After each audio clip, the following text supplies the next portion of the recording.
Bana Congo, bino batu bozana besoin ya kotonga bandaku na bino. BM échafaudage, ezopesa bino, planche, shell, sécurité, marzimal et lenda. L'air moutamati, moutakokweya te. Yabiso, ezana ba norme européenne. Yabiso ya ba chinois te, ya ba indien te, ya ba libanais te. Un bus sera mis à votre disposition. BM échafaudage, plus de 3500 mètres disponibles. Contact Maman Nangaye, du nouveau à Kinshasa, place Yassur, des amoko na immeuble Emma, des arabes normes, standard, international, et Koyamba, Batunyoso, en famille, en couple, salon VIP. Et salle à manger, salle de bain confort et magistral et des chambres à coucher, cuisine ya kafou, sécurité ils a assuré, connexion internet illimitée, Facebook, TikTok, WhatsApp et à Ophélie, groupe électrogène 24h/24 courant et kindakate, na immeuble Emma. Notre adresse dans la commune de Kalamou, quartier Yolosi, avenue Balinga, numéro 9. Soyez les bienvenus, immeuble Emma.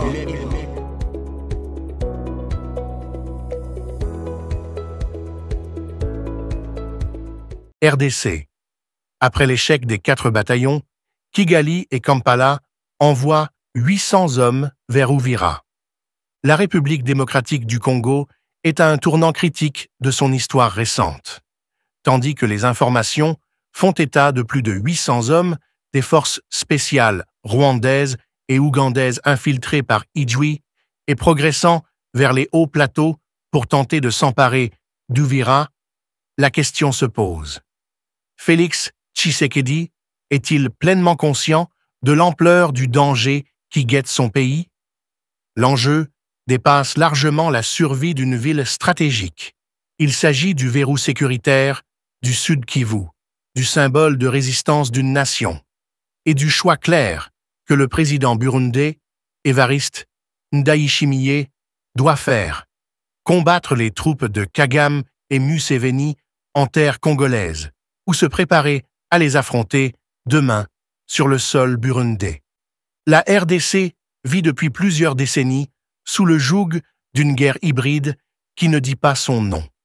Les frontières orientales sont des cicatrices ouvertes où se mêlent ambitions géopolitiques, convoitises économiques et rivalités historiques. L'annonce de l'arrivée massive de renforts des forces spéciales rwandaises et ougandaises dans la région d'Uvira n'est pas un simple épisode isolé, mais l'illustration d'un plan longuement mûri par Kigali et Kampala. Leur objectif est limpide: casser l'élan de souveraineté retrouvé par Kinshasa, humilier les FARDC et consolider un couloir militaire pour contrôler les minerais stratégiques qui transitent par cette région. Tshisekedi, malgré les critiques, a déjà montré qu'il comprenait l'importance de la dimension régionale de cette guerre. Sa diplomatie offensive à l'ONU, ses alliances avec les pays de l'Alliance des États du Sahel et ses rapprochements avec des acteurs comme les États-Unis et le Qatar s'inscrivent dans une logique de contrepoids face à l'agression de Kagame. Mais la question demeure: demande-t-il à ses officiers des FARDC les bonnes réponses militaires? Est-il prêt à rompre définitivement avec la logique défensive héritée des années Kabila pour adopter une stratégie offensive et proactive qui ramènerait l'ennemi sur son propre territoire? Car Uvira n'est pas une ville comme les autres. Porte d'entrée du Sud Kivu, elle est à la fois un carrefour commercial et un point de jonction militaire entre l'est de la RDC, le Burundi et le Rwanda. Sa chute ouvrirait une brèche qui menacerait non seulement Bukavu, mais aussi toute la stabilité régionale. Les FARDC, renforcés par les Wazalendo, ont certes réussi à contenir plusieurs vagues d'assaut, mais l'arrivée de 800 nouveaux hommes aguerris, après que 4 bataillons ennemis aient été décimés, montre que Kigali et Kampala ne reculent devant rien. Leur logique est celle de l'épuisement: envoyer vague après vague de combattants jusqu'à ce que les défenses congolaises cèdent. Dans ce contexte, l'attitude de Ndayishimiye est décisive. Le président burundais sait pertinemment que l'agression contre la RDC est une répétition générale d'un scénario qui pourrait se jouer demain à Bujumbura. Les troupes rwandaises, si elles s'installent durablement à Uvira, auront un pied stratégique à quelques kilomètres de la frontière burundaise. L'histoire récente a montré que Paul Kagame n'hésite pas à projeter sa puissance militaire bien au-delà des frontières rwandaises.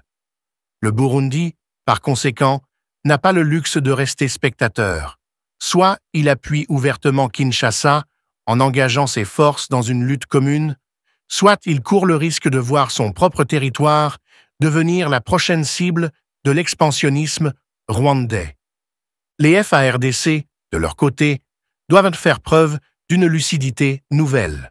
Le temps où elles comptaient sur la seule force brute ou sur des alliances diplomatiques fragiles est révolu.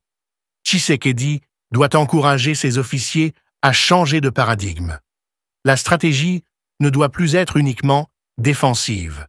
Attendre l'ennemi, le repousser, puis constater son retour sous une autre forme n'est qu'un cycle infernal. Il faut envisager des frappes ciblées, des opérations spéciales sur le sol rwandais ou ougandais afin de briser la chaîne logistique de l'adversaire.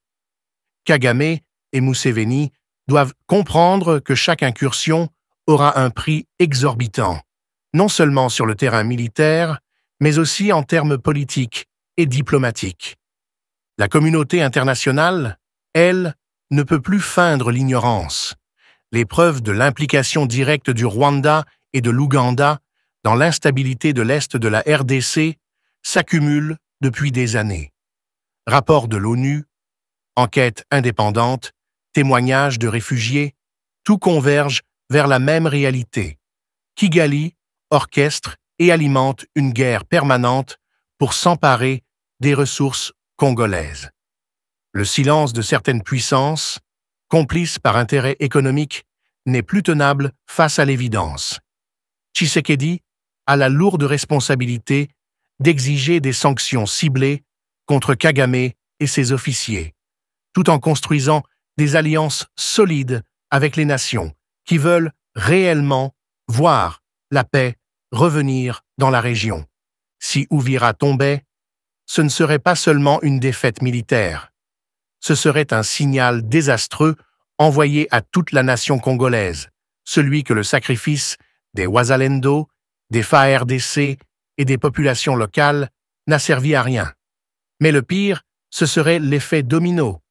Kalemi, Bukavu, voire Goma pourraient suivre, créant un corridor de guerre qui ouvrirait la voie vers le Katanga et même Kinshasa. Le Congo se retrouverait alors face à une menace existentielle. Mais le Congo a déjà montré qu'il sait renaître de ses cendres. Chaque tentative de balkanisation a trouvé une réponse patriotique. Chaque trahison a réveillé une nouvelle génération de résistants. La RDC de Tshisekedi doit aujourd'hui écrire une nouvelle page de son histoire, celle d'un État qui ne se contente plus de survivre, mais qui impose ses règles à ceux qui veulent le déstabiliser. Uvira doit devenir le tombeau des ambitions rwandaises et ougandaises. Et pour cela, la coopération avec le Burundi, l'appui des Wazalendo, la réorganisation des FARDC et la mobilisation diplomatique internationale sont indispensables.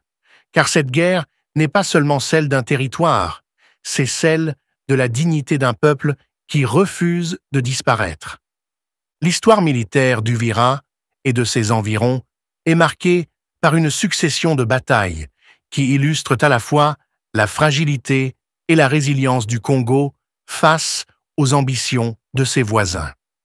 Depuis les guerres du Congo des années 1996 et 1998, cette ville occupe une place stratégique dans l'imaginaire des stratèges militaires rwandais et ougandais. Déjà à l'époque, Uvira avait servi de point de passage pour les forces étrangères cherchant à s'infiltrer plus profondément dans le territoire congolais. Les leçons du passé sont claires. Chaque fois qu'Uvira est menacé, c'est tout l'équilibre de la région qui vacille. Tshisekedi, conscient ou non, est aujourd'hui confronté au même dilemme que Laurent-Désiré Kabila à la fin des années 1990. Contenir l'avancée étrangère pour éviter la fragmentation du pays.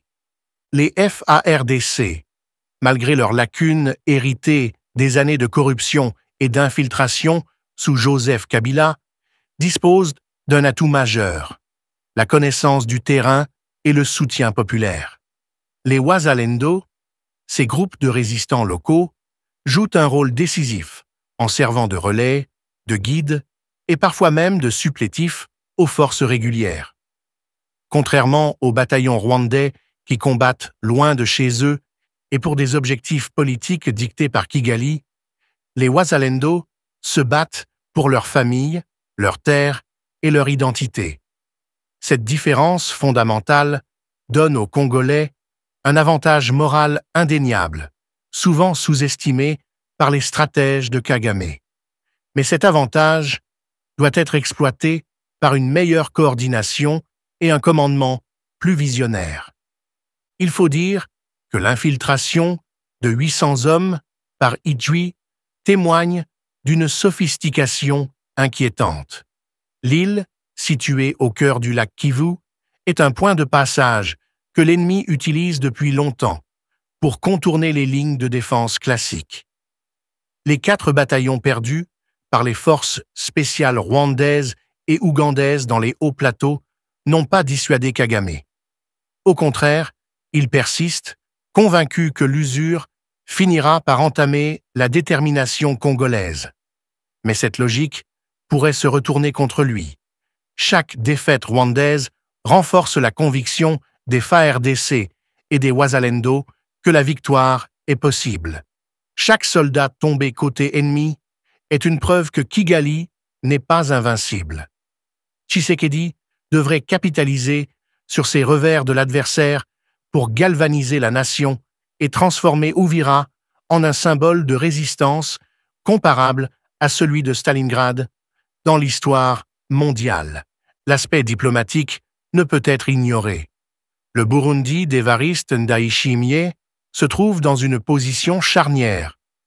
Les relations entre Bujumbura et Kigali sont tendues depuis plusieurs années, marquées par des accusations mutuelles de soutien à des groupes rebelles. Pour Ndayishimiye, s'engager aux côtés de la RDC dans une guerre ouverte contre le Rwanda serait à la fois un acte de défense préventive et un message clair. Le Burundi ne sera pas la prochaine proie. Mais cela implique un choix difficile. S'allier trop ouvertement avec Kinshasa pourrait exposer Bujumbura à des représailles directes. Pourtant, l'inaction n'est pas une option. Le président burundais sait que si Kagame consolide ses positions à Uvira, c'est une nouvelle frontière instable qui s'ouvrira pour son pays. C'est ici qu'entre en jeu la diplomatie régionale. Tshisekedi et Ndayishimiye doivent œuvrer de concert pour mobiliser la Communauté d'Afrique de l'Est, CAE, et l'Union africaine. La dénonciation des incursions rwandaises et ougandaises ne doit plus rester cantonnée au rapport technique des Nations Unies. Elle doit devenir un cri politique porté dans toutes les tribunes internationales. Kinshasa a déjà obtenu quelques succès, notamment en exposant à l'ONU l'implication de Kagame dans l'instabilité congolaise. Mais il faut aller plus loin, exiger des sanctions, des embargos sur les armes destinées au Rwanda et un isolement diplomatique de Kigali tant que l'agression perdure. Sur le plan économique, la bataille d'Uvira s'inscrit dans une lutte beaucoup plus vaste, celle du contrôle des minerais stratégiques. Coltan ou cassitérite, terres rares, l'Est congolais regorge de richesses indispensables aux industries technologiques mondiales. Kagame le sait et a bâti toute une partie de son modèle économique sur l'exportation frauduleuse de minerais congolais blanchis via Kigali. Uvira, en tant que carrefour commercial et logistique, représente un maillon crucial de ce trafic. En prendre le contrôle, c'est sécuriser un passage pour intensifier les exportations illégales. Pour le Congo, défendre Uvira, c'est donc défendre non seulement un territoire, mais aussi son droit souverain à bénéficier de ses propres ressources. L'équation devient encore plus complexe si l'on considère l'attitude des grandes puissances. Les États-Unis, le Qatar, mais aussi la Chine, observent de près l'évolution de la situation. Washington a déjà montré son intérêt en initiant un accord de partenariat sécuritaire et minier avec Kinshasa. Doha s'est impliqué dans la médiation de paix, même si les négociations restent fragiles. La Chine, de son côté, continue de miser sur ses concessions minières. Tous ont un intérêt à ce que le Congo reste stable. Tshisekedi doit utiliser cette conjoncture pour exiger des actes concrets. Soutien militaire, logistique, formation des FARDC, mais surtout pression diplomatique et économique sur Kagame. Si, malgré tout, Uvira venait à tomber, le Congo entrerait dans une nouvelle phase de crise existentielle. L'effet domino pourrait rapidement échapper au contrôle de Kinshasa. Bukavu serait menacé, Goma fragilisé et le corridor stratégique vers le Katanga exposé. Dans un tel scénario, Tshisekedi serait contraint à des choix radicaux. Déclarer la mobilisation générale, solliciter une intervention militaire directe de ses alliés, voire envisager des frappes de représailles sur le sol rwandais. Mais cette hypothèse reste une extrémité que la RDC doit tout faire pour éviter. Préserver Uvira est donc non seulement une nécessité militaire, mais une condition de survie nationale. Ce moment historique exige de Tshisekedi une posture d'homme d'État visionnaire. Il doit rompre avec les erreurs de ses prédécesseurs qui ont souvent privilégié les compromis douteux au détriment de la souveraineté nationale. L'heure n'est plus aux tergiversations, mais à l'action ferme. Le peuple congolais attend un message clair, celui que son président ne tolérera plus aucune incursion étrangère. Le Burundi, de son côté, doit comprendre que l'avenir de sa sécurité se joue aujourd'hui à Uvira. La communauté internationale, enfin, doit assumer ses responsabilités en cessant de fermer les yeux sur les crimes de Kagame. L'histoire retiendra que dans les hauts plateaux, face à l'infiltration de centaines de soldats étrangers, le Congo a dû choisir entre la résistance et l'effondrement.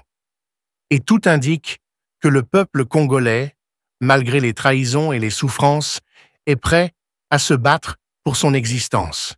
Tshisekedi doit transformer cette volonté en une stratégie claire, où chaque bataille gagnée devient un pas vers la libération totale du territoire. Car au-delà d'Uvira, c'est l'âme même du Congo qui est en jeu. Le spectre de la guerre plane à nouveau sur l'est de la République démocratique du Congo. Plus de 800 hommes des forces spéciales rwandaises et ougandaises auraient traversé discrètement l'île d'Idjwi pour se diriger vers les hauts plateaux du Sud Kivu, une région déjà meurtrie par des décennies de violence. Leur objectif, selon des sources locales fiables, serait clair: prendre le contrôle stratégique de la ville d'Uvira. Or, cette cité frontalière, nichée sur les rives du lac Tanganyika, n'est pas une simple localité parmi d'autres. Elle constitue un verrou géopolitique, un passage obligé vers Bukavu, vers le Katanga et, à plus long terme, vers Kinshasa. Sa chute aurait des conséquences incalculables pour la souveraineté congolaise. Mais cette menace ne concerne pas seulement la RDC. Le président burundais Évariste Ndayishimiye est aujourd'hui face à un choix historique. Les troupes du Rwanda et de l'Ouganda ne s'arrêteront pas aux frontières du Congo si elles ne trouvent pas d'opposition ferme. Le Burundi, pays voisin, pourrait bien être la prochaine victime de l'expansionnisme régional orchestré par Paul Kagame avec la complicité tacite de son homologue ougandais, Yoweri Museveni. La maxime est claire, soit Ndayishimiye affronte les hommes du RDF sur le sol congolais aux côtés des FARDC et des résistants Wazalendo, soit il se prépare à devoir les combattre demain sur le territoire burundais. L'histoire récente de la région montre que l'inaction est synonyme de soumission et de perte de souveraineté. La question cruciale demeure, Félix Tshisekedi, président de la RDC, est-il pleinement conscient de l'ampleur de ce danger? Pose-t-il les bonnes questions à ses officiers supérieurs des FARDC? L'armée congolaise, souvent critiquée pour ses faiblesses structurelles, son manque d'équipement moderne et la persistance de réseaux de corruption hérités de l'ère Kabila, doit aujourd'hui prouver qu'elle est capable non seulement de défendre le territoire, mais aussi de reprendre l'initiative stratégique. Le sacrifice des 4 bataillons congolais qui se sont effondrés dans les hauts plateaux face aux premières vagues de l'ennemi doit servir de leçon. La guerre contre le M23, soutenue par Kigali et Kampala, ne peut être gagnée par une posture purement défensive. Le président Tshisekedi, en rassemblant autour de lui les résistants Wazalendo et en initiant des réformes au sein des FARDC, a posé les bases d'un redressement. Mais ce n'est qu'un début. Les Wazalendo, malgré leur détermination, ne disposent pas toujours d'armes modernes, ni de la logistique nécessaire pour faire face à des unités spéciales, entraînées et équipées par l'armée rwandaise et leurs alliés ougandais. Pourtant, leur rôle est vital. Ils connaissent chaque colline, chaque vallée, chaque sentier des hauts plateaux. Leur enracinement dans le terroir leur donne un avantage tactique que l'ennemi sous-estime souvent. Il convient de replacer cette situation dans un cadre historique plus large. Depuis la Première Guerre du Congo, en 1996, puis la Seconde, en 1998, la région des Grands Lacs vit au rythme d'ingérence militaire. Les forces rwandaises et ougandaises ont déjà montré leur capacité à exploiter les fractures communautaires congolaises pour avancer leurs pions. Sous Joseph Kabila, la RDC a souvent cédé du terrain, soit par faiblesse, soit par calcul politique, jusqu'à voir son autorité contestée sur une partie de l'Est. Cette période a laissé un héritage toxique. Infiltration des services, affaiblissement de l'armée, enrichissement des élites au détriment du peuple. Tshisekedi hérite d'un État fracturé, mais il hérite aussi d'une nouvelle conscience nationale forgée dans la douleur des guerres. Aujourd'hui, Kagame commet peut-être la même erreur que par le passé. Croire que la peur et la force suffisent à soumettre le peuple congolais. L'échec de ces 4 bataillons dans les hauts plateaux démontre que la donne a changé. Les Congolais, épaulés par les Wazalendo et encouragés par un président décidé à ne pas céder, sont en train de montrer qu'ils peuvent résister. Cette résilience, comparée par certains analystes à celle de Stalingrad, pourrait transformer Uvira en un symbole continental, celui d'une Afrique qui refuse d'être éternellement pillée et humiliée. Mais la menace ne se limite pas au champ de bataille. Derrière chaque incursion se cache un enjeu économique colossal. Le coltan, le cobalt, l'or, le tungstène et le tantal de l'Est congolais alimentent les chaînes de production des smartphones, des voitures électriques, des ordinateurs et même des technologies militaires. Kigali a bâti une partie de son modèle économique sur la contrebande et l'exportation de ces ressources qu'il ne possède pas sur son territoire. Le contrôle d'Uvira signifierait l'ouverture d'un corridor vers l'océan Indien via la Tanzanie et vers l'Ouganda au nord, permettant d'écouler plus facilement ces minerais volés. Pour la RDC, céder Uvira, ce serait perdre encore davantage le contrôle de son immense richesse naturelle. La communauté internationale ne peut plus ignorer ces réalités. Les rapports successifs du groupe d'experts de l'ONU documentent depuis plus d'une décennie, l'implication directe du Rwanda dans le pillage des ressources congolaises et dans le soutien aux rébellions comme le M23.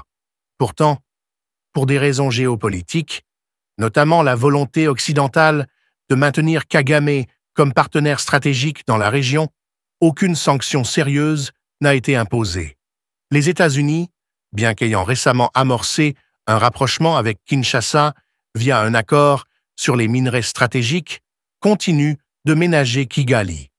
L'Union européenne, quant à elle, reste prisonnière d'une vision paternaliste héritée de la France-Afrique, où Paul Kagame joue encore habilement de son image de dirigeant modèle. Dans cette bataille, la voix de la société civile congolaise s'élève avec force. Les mouvements citoyens, les journalistes indépendants, les intellectuels, tous alertent sur le danger de voir se répéter l'histoire tragique des années 1990. Leur cri est clair. Il ne faut plus céder un pouce de territoire. Uvira doit être défendue à tout prix. La mémoire des massacres de Kasika, de Makobola ou de Mutarul hante encore les collines du Sud Kivu. Les populations locales, en particulier les